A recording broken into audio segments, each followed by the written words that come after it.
अब हम तीसरा नफी 5वां अध्याय पढ़ेंगे।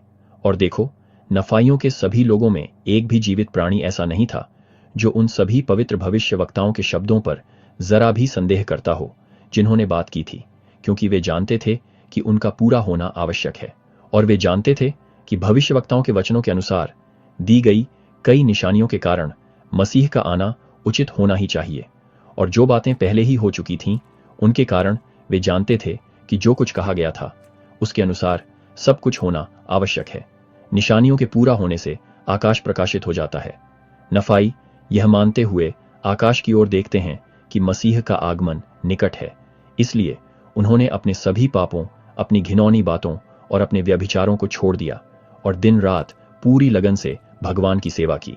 और अब ऐसा हुआ कि जब उन्होंने सभी चोरों को पकड़ लिया ताकि कोई भी बच न सके जो मारा न गया हो, उन्होंने अपने कैदियों को जेल में डाल दिया और उनसे परमेश्वर का वचन प्रचार करवाया।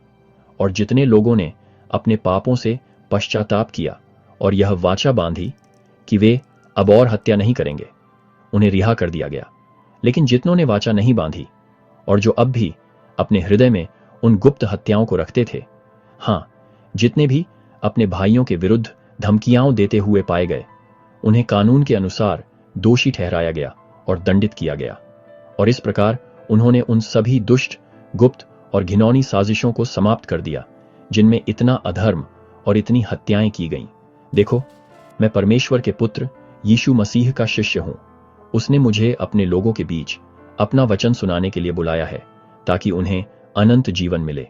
और जितना सच है कि प्रभु जीवित है, वह याकूब की सारी शेष संतानों को जो पृथ्वी के सारे तल पर तितर बितर हैं, पृथ्वी के चारों ओर से इकट्ठा करेगा। और जैसे उसने याकूब के पूरे घराने के साथ वाचा बांधी है, वैसे ही वह वाचा जो उसने याकूब के घराने के साथ बांधी है अपने ही उचित समय पर पूरी होगी। इज़राइल के लोगों को इकट्ठा किया जाता है, उन्हें एक गर्म और चमकदार रोशनी में नहलाया जाता है और परमेश्वर की वाचा को उसके उचित समय पर पूरा किया जाता है।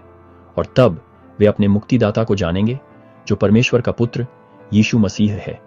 और तब वे पृथ्वी के चारों ओर से अपनी ही भूमि में इकट्ठे किए जाएंगे जहां से उन्हें तितर बितर किया गया है। इज़राइल को इकट्ठा होते हुए अपने मुक्तिदाता को पहचानते हुए देखा जाता है, जबकि मसीह का प्रकाश उन पर चमक रहा है। हाँ, जैसे प्रभु जीवित है वैसा ही होगा। आमीन।